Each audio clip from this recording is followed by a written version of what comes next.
England semifinal में पहुंच गई है। जैसा मैंने प्रेडिक्ट किया था इंग्लैंड जीती जरूर, लेकिन हाँ, ये मैं झूठ नहीं बोलूंगा, मुझे लगा नहीं था कि मैच इस हिसाब से जाएगा भाई। मुझे नहीं लगा था मैच शुरू होने से पहले कि मैच इस हिसाब से पैन आउट करेगा। देखिए, सबसे पहले तो जिस हिसाब से नॉर्वे ने टेम्पो कंट्रोल किया, मुझे नहीं लगा था कि इस मैच को डिक्टेट नॉर्वे करेगी भाई। आप सोचते हैं कि इंग्लैंड के पास ज़्यादा फैंसीड प्लेयर हैं, आप सोचते हैं कि भाई इंग्लैंड के पास ज़्यादा एक्सपीरियंस्ड प्लेयर हैं, तो ये पूरा मैच का जो टेम्पो डिसाइड होगा, जो पूरे मैच का मोमेंटम डिसाइड होगा, वो इंग्लैंड करेगी। और जनरली नॉर्वे जो है वो एक बैक सीट लेगी, अगर उन्हें काउंटर पे चांस मिलेगा तो मारेगी। लेकिन फर्स्ट हाफ से ही इंग्लैंड काफ़ी पेडेस्ट्रियन लगी, इंग्लैंड काफ़ी स्लो लगी।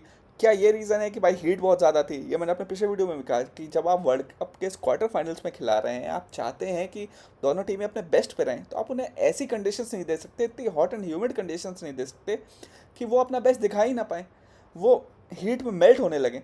यहाँ पे हमें वही देखने को मिला भाई, क्योंकि दोनों टीमें शायद उतना हाई प्रेस नहीं कर पा रही थी, उतना अच्छा पोजीशन कंट्रोल नहीं कर पा रही थी, क्योंकि उनके जो रनर्स थे वो इतने एक्टिवली रन नहीं ले रहे थे।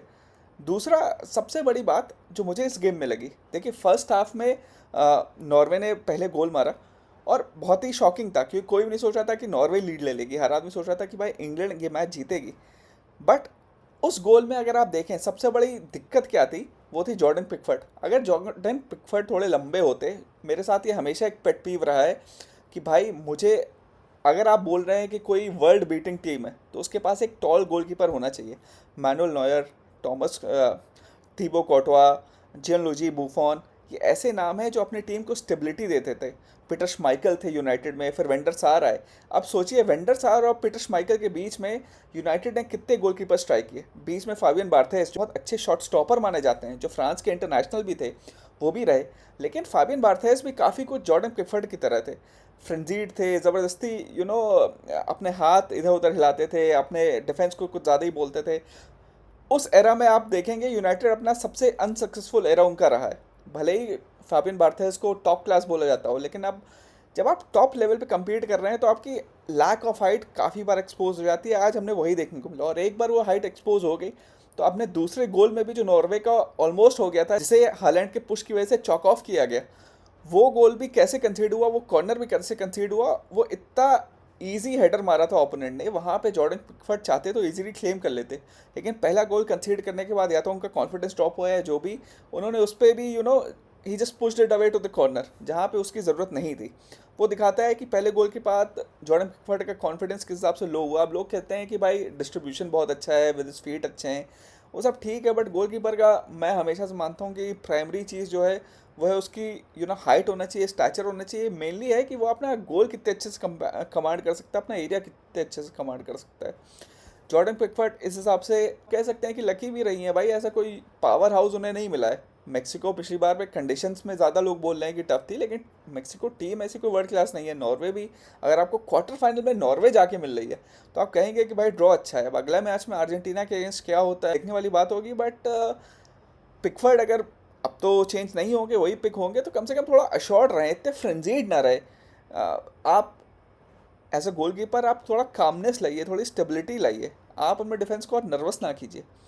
दूसरा, जूड बेलिंगम भाई, वो आदमी इस वर्ल्ड कप में जो स्टैचर वो अपना दिखा रहा है, जिस हिसाब से वो डिफरेंट एक लीडर की तरह उभर के आ रहे हैं, मैंने भी सोचा था, क्योंकि जिस हिसाब से पिछला 1 या 2 सीज़न गया है, मुझे लग रहा था कि भाई जूड बेलिंगम का फॉर्म शायद इतना अच्छा नहीं है।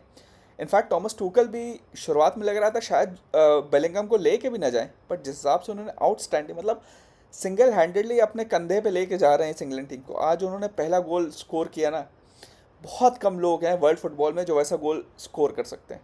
आपको देख के लगेगा कि भाई बहुत ही सिंपल गोल था, बट उस गोल को स्कोर करने के लिए उनका हर टच, हर मूवमेंट प्रिसाइज होना चाहिए था, हर मूवमेंट करेक्ट होना चाहिए था। करेक्ट से मेरा क्या मतलब है, देखिए अगर आप वो गोल देखें, लेफ्ट बैक उधर से आ रहा है, सपोर्टिंग सेंटर बैक इस साइड से आ रहा है, पीछे से डिफेंसिव मिडफील्डर आ रहा है, अगर उनका एक भी टच, एक भी मूवमेंट, एक फिट भी इधर उधर होता तो वो बॉल उनके हाथ से निकल जाती। उन्होंने 3 या 4 टच लिए, और तीनों चारों टच एकदम प्रिसाइज। और इस प्रेशर मोमेंट में जब आपकी टीम 1-0 से ट्रेल कर रही है, वर्ल्ड कप का क्वार्टर फाइनल है, तब उस हीट में, उस मैच सिचुएशन में हर एक टच इतना प्रिसाइज होना, हर एक मूवमेंट, हर एक मूवमेंट का वेट, हर एक टच का वेट इतना प्रिसाइज होना, मेरे ख्याल से वर्ल्ड फुटबॉल में बहुत कम लोग हैं जो उस सिचुएशन में वैसा गोल मार सकते थे।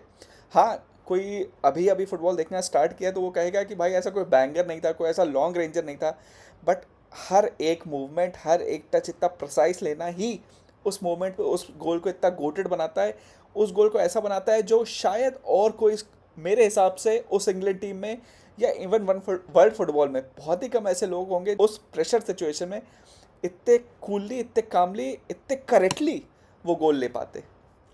तीसरा, टॉमस टूकल का इन गेम मैनेजमेंट बहुत बढ़िया है, हम सब जानते हैं। आज भी ऑन पेपर उन्होंने जो डिसीजन लिए वो बहुत बढ़िया थे। देखिए फर्स्ट हाफ में हमने देखा कि नॉर्वे पोजीशन सीड कर रही है, वो चाह रही है कि इंग्लैंड ही अटैक करे, सही बात है। तो उन्होंने क्या किया, उन्होंने डेक्लन राइस को हटाया। डेक्लन राइस जो थोड़ा टायर्ड भी लग रहे थे, उन्होंने एलियट एंडरसन को as a lone center defensive midfielder छोड़ा और आगे 2 नंबर 10 ले आए, एवरेचे एजे को ले आए। तो वहाँ पे एंथनी गॉर्डन विथ प्रोवाइड कर रहे थे, यहाँ पे साका विथ प्रोवाइड कर रहे थे, और बीच में 2 नंबर 10 हो गए, बेलिंगम और एजे। बट नॉर्वे, मतलब कोई और टीम होती तो वो इतना समझदार या इतनी जल्दी एडजस्टमेंट नहीं कर पाती, बट नॉर्वे के people they are so high IQ। तुरंत वो समझ गया कि भाई डेक्लन राइस गए तो इनके मिडफील्ड में पीछे की साइड एक इशू है। और अगर आप देखें हाफ टाइम के बाद 15-20 मिनट पूरा नॉर्वे ने डोमिनेट किया है, तो तुरंत ये समझ लेना कि डेक्लन राइस गए हैं, अब हम डायरेक्टली इनके सेंटर से अटैक करेंगे, कॉन्टिन्यूसली चांस बनाते रहना। और गोल भी उन्होंने स्कोर कर दिया था। वो वीआर ने उस डिसीजन पे भी मैं क्या बोलूँ भाई, थोड़ा बिग गेम बायस तो आता है, बिग क्लब बायस आता है। वैसे डिसीजन अगर आप प्रीमियर लीग में होते तो शायद चॉक ऑफ नहीं होते, क्योंकि ऐसा कोई मेजर शव नहीं था। बट यहाँ पे वर्ल्ड कप में हम देख रहे हैं कि वीआर ज़्यादा इंटरवीन कर रहा है, तो ऑन पेपर शायद सही डिसीजन था। बट मैं ये बता रहा हूँ कि भाई वो डेक्लन राइस को हटाने का डिसीजन, उसको तुरंत ही नॉर्वे का आइडेंटिफाई करना कि भाई हाँ यहाँ पे एक वीकनेस है, और 15-20 मिनट पूरा रिलेंटलेस अटैक करना दिखाता है। नॉर्वे भले ही वर्ल्ड कप के स्टेज पे बहुत सालों बाद आई है, बट ये दिखाता है कितने समझदार लोग हैं, कितने हाई IQ टीम है ये। लेकिन टॉमस टूकल का मानना पड़ेगा, 15-20 मिनट में उन्होंने देख लिया कि ये दिक्कत आ रही है, तो उन्होंने गॉर्डन को हटाया, एजे को विंग पे शिफ्ट किया और पुराना अपना फर्स्ट हाफ का स्ट्रक्चर वापस लाए, रीस जेम्स को मिडफील्ड में खिला के। अब I am a huge fan of Reece James in the midfield. मेरे ख्याल से अगर डेक्लन राइस, मैं तो आर्सेनल का फ़ैन हूँ तब भी मैं कह रहा हूँ, अगर डेक्लन राइस फिट नहीं है तो रीस जेम्स मिडफील्ड में एक्चुअली बहुत अच्छा खेल सकते हैं। क्योंकि अगर चेल्सी और आर्सेनल के मैच भी देखें आप, जब काइसेडो सेंट ऑफ हो गए थे, रीस जेम्स मिडफील्ड पे अकेले बचे हुए थे, और वो अकेले ही मिडफील्ड ऑफ ज़ुबिमेंडी और राइस उनको टैकल कर रहे थे। इनफैक्ट उस मैच में स्टैंड आउट प्लेयर मिडफील्ड में कोई था तो रीस जेम्स थे। तो उस वो लेवल है रीस जेम्स का, टेक्निकली उसकी रेंज ऑफ पासिंग इतनी अच्छी है, डिफेंसिव नोहाउ बहुत अच्छी है, तो मिडफील्ड में वो बहुत अच्छा कर सकते हैं। अगर डेक्लन राइस अपने बेस्ट पे नहीं है तो शायद अगले मैच में आप रीस जेम्स को स्टार्ट करते हुए भी देख सकते हैं। चौथा एक पॉइंट है जो शायद लोगों ने नोटिस किया हो नहीं किया हो, एवरेज है एजे के साथ एक इशू है। देखिए मैंने जो बताया पहले कि भाई डेक्लन राइस को हटाया, एजे को नंबर 10 लाए, रीस जेम्स को लाना पड़ा, एजे को शिफ्ट करना पड़ा। उन्हें शिफ्ट इसीलिए करना पड़ा कि एजे की प्रेसिंग, एक साल आर्सेनल में भी हो गया उनको, आर्टेटा ने भी उनके साथ बहुत काम किया, लेकिन उनके प्रेसिंग इंप्रूव नहीं हो रही है। अब प्रेसिंग में भी क्या होता है, जब आप फर्स्ट मैन प्रेस करते हैं तो आसान है कि भाई सामने आदमी के पास बॉल है, आप आराम से जाके उसको प्रेस कर लो, उसमें कोई दिमाग नहीं लगा है, उसमें कोई दिमाग नहीं लगाना है। बट आप जब सेकंड मैन प्रेसर हो, जब आप देख रहे हो कोई और प्रेस कर रहा है और आपको पासिंग लेन्स कट ऑफ करना है, वहाँ पे एजे इतने शार्प नहीं रहते हैं। वहाँ पे मैंने देखा है काफ़ी बार उन्हें पता नहीं होता है कि कौन सी लेन को कट करना है, और काफ़ी बार वो बाईपास हो जाते हैं तो उनकी पूरी मिडफील्ड बाईपास हो जाती है। ये इस बार भी हमको देखने को मिला, इसीलिए ये चेंज बाद में टूकल करना पड़ा कि उन्हें विंग पे शट आउट करना पड़ा है, वहाँ से भी वो कुछ एक्स्ट्रॉर्डिनरी नहीं कर पाए।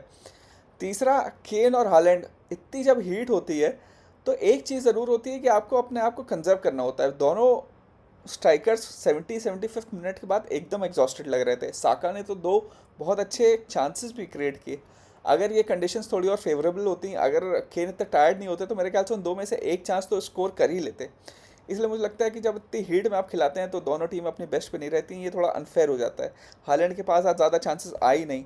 दूसरा, अगर आप हालैंड का मूवमेंट देखें फर्स्ट हाफ में बहुत अच्छा था, और इसलिए मुझे लगता है कि एक और टॉकिंग पॉइंट जो मेरे लिए मेजर था कि भाई आपको फर्स्ट हाफ में सॉलॉक की जगह बॉब को खिलाना चाहिए था, और सेकंड हाफ में बॉब की जगह सॉलॉक को खिलाना चाहिए था। क्योंकि जब फर्स्ट हाफ में हालैंड फ्रेश है, जब वो ज़्यादा रन ले रहे हैं, तो आपको एक फैसिलिटेटर चाहिए। वहाँ पे आपने देखा फर्स्ट हाफ में सॉलोक के पास एक चांस था भी हालैंड को पास करने का, लेकिन सॉलोक खुद एक स्ट्राइकर है तो ऑब्वियसली अपने आप को फैंसी करेंगे कि वो वहाँ पे शॉट ले सकें। दूसरा, जॉन स्टोन्स ने डिफेंड भी बहुत अच्छा किया, उन्होंने कमिट नहीं किया, ना कि वो हालैंड की तरफ गए ना कि वो सॉलोक की तरफ आए। तो 2 वर्सेस 1 सिचुएशन में it was a prime example कि कैसे एक डिफेंडर अगर कॉर्नर ऑफ भी हो जाए कि 2 स्ट्राइकर्स उनके अगेंस्ट आ रहे हैं तो कैसे उसे डील करना चाहिए, वो उन्होंने बहुत अच्छा किया। लेकिन वहाँ पे मेरे ख्याल से अगर ऑस्कर बॉब होते तो किसी तरह जिंक करके वो हालैंड को फाइंड कर लेते। सेकेंड हाफ में ऑस्कर बॉब जब आए तो उनके पास चांस थी कि वो बॉडी ओपन करके एक बहुत ही प्रेजेंटेबल अपॉर्चुनिटी उन्होंने खुद बनाई थी, ड्रिबल करके चांस थी ओपन करें बॉडी और स्कोर करें। लेकिन उन्हें मालूम है कि हालैंड एक मेन प्लेयर है, तो वहाँ पे वो यही ढूंढते रह गए कि भाई हालैंड ओपन हो तो मैं उन्हें पास करूँ, जबकि वहाँ पे उन्हें चाहिए था कि कोई किलर हो जैसे सॉलॉथ हैं। अब मैं ये क्यों, अब आप कह सकते हैं कि भाई ये सिचुएशन तो अपोजिट भी हो सकती थी। मैं ये इसलिए कह रहा हूँ कि फर्स्ट हाफ में जब इतनी हीट में खेल रहे हैं तब भी आपका फ्रेश प्लेयर है, आपका प्लेयर तब भी थोड़ा बहुत फ्रेश है, आपका स्ट्राइकर तब भी थोड़ा बहुत फ्रेश है, तो वहाँ पे चांसेस है कि वो ज़्यादा रन्स लेगा तो आपको उसको फाइंड करना आसान हो जाएगा। सेकेंड हाफ में जब आपका स्ट्राइकर थोड़ा थक गया है, आपका मेन प्लेयर थोड़ा थक गया है, तो शायद वो उतना एक्टिवली रन नहीं लेगा, तो वहाँ पे शायद आपको विंग में एक किलर चाहिए जो खुद रिस्पॉन्सिबिलिटी लेके खुद शूट करे। इसलिए मुझे लगता है कि फर्स्ट हाफ में वो facilitator as an Oscar Bobb, first half में Oscar Bobb as an facilitator होना चाहिए था, क्योंकि उस समय हालैंड फ्रेश थे, ज़्यादा अच्छा ज़्यादा एक्टिवली रन ले पाते। सेकेंड हाफ में सॉलॉक को होना चाहिए था, क्योंकि वो खुद रिस्पॉन्सिबिलिटी लेके he is more of a killer, वो खुद जिंकिंग करके गोल मार सकते थे। वहाँ पे मेरे ख्याल से नॉर्वे से गलती हुई। और ओवरऑल अगर आप देखें, Bellingham was outstanding, Z Spence जब वो वापस आए, आप ये भी कह सकते हैं कि टॉमस टुकल का वो डिसीजन भी फैंटास्टिक था, क्योंकि उस समय लग रहा था कि भाई इंग्लैंड को विथ की ज़रूरत है। साका भी इस समय अपने स्टेज, जिस स्टेज पे अपने करियर में स्पीड उनकी बहुत हाई नहीं है, ऑपोजिट एंड पे एवरेज एजे भी बहुत ज़्यादा फास्ट नहीं है, फुल बैक्स भी उनके जो उस समय थे निको राइली और एजरी कौनसा, वो स्पीड प्रोवाइड नहीं कर रहे थे, तो उन्होंने ये आइडेंटिफाई किया उन्हें फुल बैक से एक फ्लाइंग फुल बैक चाहिए था, उन्होंने जेट स्पेंस पे एक दाव खेला, जबकि लोग कह सकते हैं कि भाई वो स्पर्स के लिए खेलते हैं, इतने अच्छा डिफेंसिवली नहीं है, बट वहाँ पे उन्होंने समझा and it was a fantastic move. Jet Spence के आने के बाद मैच टर्न हुआ, मॉर्गन रॉजर्स बीच में आए।